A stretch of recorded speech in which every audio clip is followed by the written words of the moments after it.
Good afternoon friends, we are talking about Right to Information Act 2005 and in the previous video I have already mentioned you the salient features of this particular act.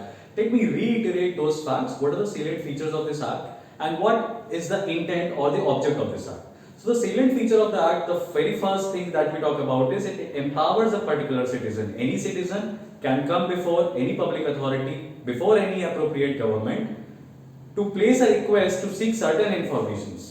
Now what this act actually intends to, it creates a mechanism where a citizen can make the government accountable, more transparent and corruption free.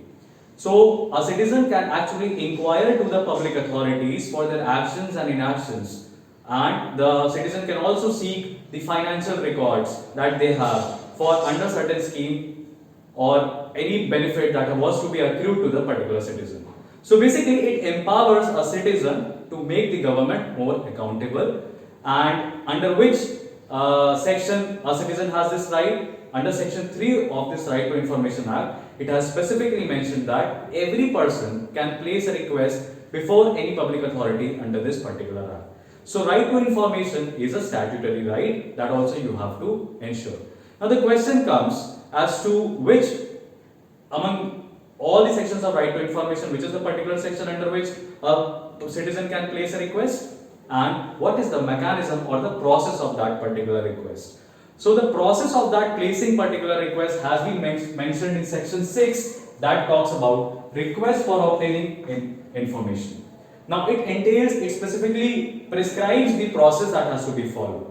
If you talk about further sections, section 7, it talks about how the request made has to be disposed of by the relevant authorities before which such a request has been made. If we talk about section 8 and section 9, it further provides the reason why such a request can be denied.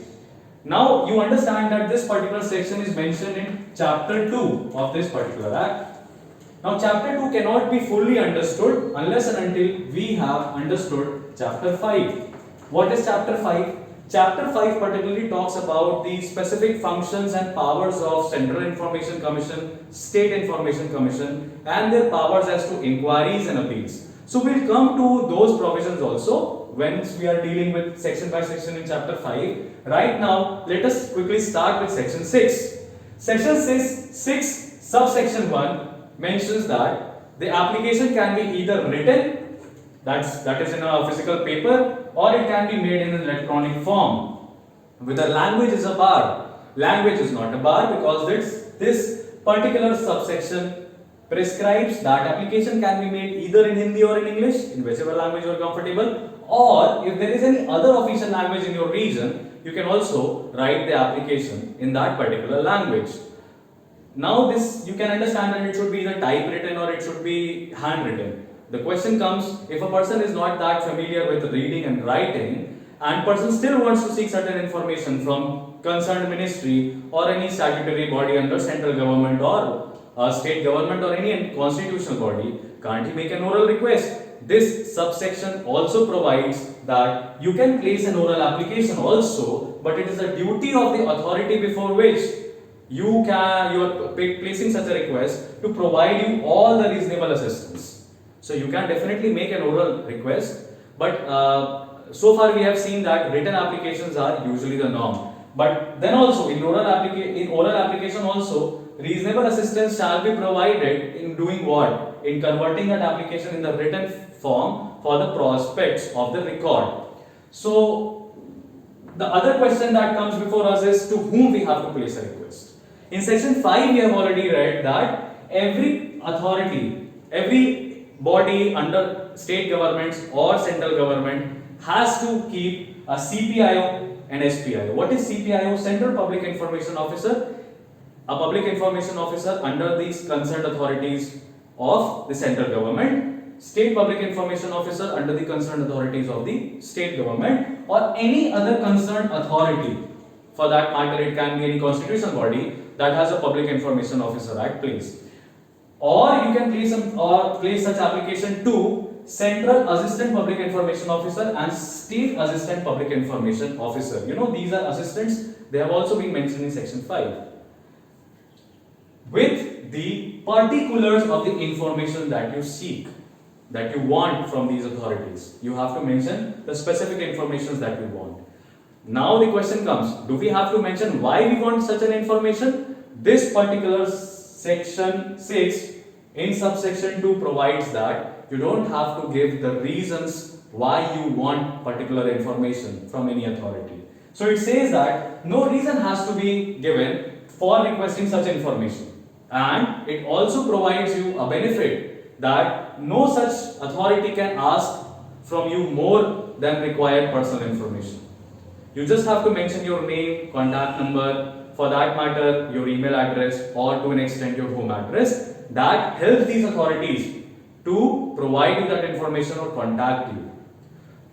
Whether any fee has to be given? Yes, this subsection 1 clearly mentions that with your application you have to also provide the necessary fee, whatever the authority has prescribed in their format.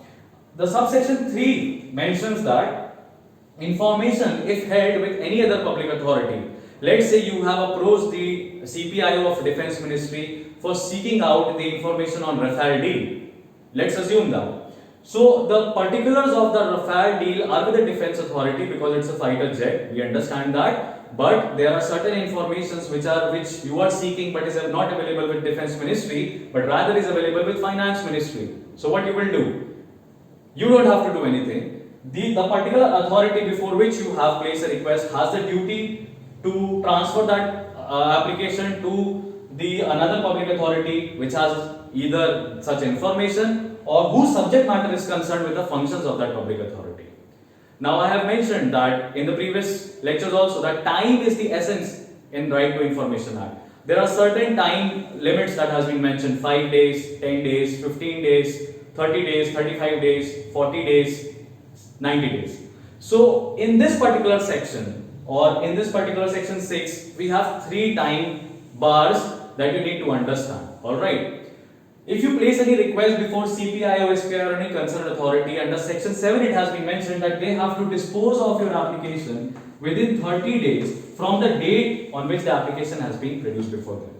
In the case the information has been put to central assistant PIOs or state assistant PIOs, that number of days has been exceeded by 5 and it is 35 days. Now the information held is with another public authority and you have placed a request for information to another public authority, they have to transfer such application within 5 days. So a particular question, MCQ questions can be asked as to under how many days the transfer has to be made by these authorities, under how many days the CPIO, SPIO has to dispose of your application, or in the case it is assistant PIOs, it is 35 days. So you just have to remember these time limits also, and will help you in creating a separate chart for these particular information also, which will help you in your MCQ format. Now if you are aggrieved by any order, let's say your application has been disposed of without giving you certain reasons, without providing you specific reasons why your application has been neglected or disposed of, you have to be provided a particular remedy in the form of appeal, which is there a subject matter under chapter 5. Alright, and let's say if they are not disposing of your application within 30 days, it will be assumed that they have rejected your application. Then you can either place a new request or you can go under appeal. So particularly